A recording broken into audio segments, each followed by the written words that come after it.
આજે જાણશું જાંબુવંતી ગુફા વિશે। ગુજરાતમાં પોરબંદર નજીક રાણાવાવ ખાતે આવેલી જાંબુવંતી ગુફા આવેલી છે,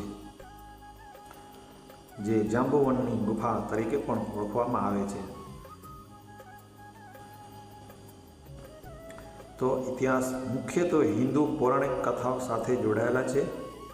આ ગુફા પોરબંદર જિલ્લાના રાણાવાવથી આશરે 5 કિલોમીટર દૂર આદિત્યાણા નજીક બરડા ડુંગર નજીકના તળેટીમાં આવેલી છે। આ ગુફાનું નામ જાંબુવન નામના રીંછ પરથી પડ્યું છે। જાંબુવન રામાયણ અને મહાભારત બંને યુગના મહાન પાત્રોમાં એક હતા। આ ગુફાનો સંબંધ રામાયણ કાળ અને દ્વાપર યુગ મહાભારત કાળ બંને સાથે હોવાનું માનવામાં આવે છે।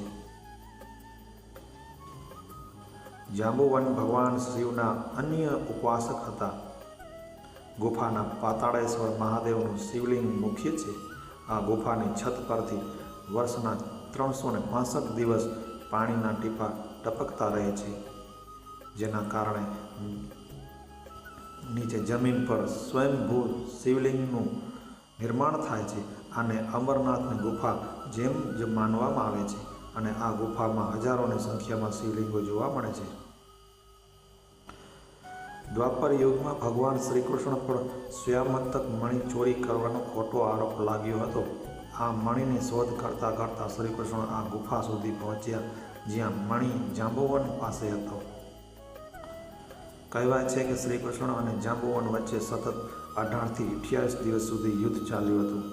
અંતે જાંબુવનને સત્યનો ખ્યાલ આવતા તેમણે પોતાની પુત્રી જાંબુવંતીના લગ્ન શ્રી કૃષ્ણ સાથે કરાવ્યા અને સ્વયંમતક મણિ તેમને કન્યાદાનમાં આપ્યો।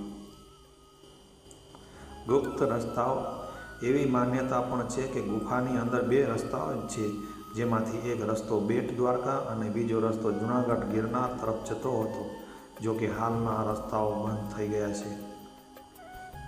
આ ગુફાના પૌરાણિક મહત્વ ધરાવતું એક ધાર્મિક સ્થળ છે, જ્યાં દર વર્ષે મહાશિવરાત્રિના પાવન દિવસે મેળો પણ ભરાય છે।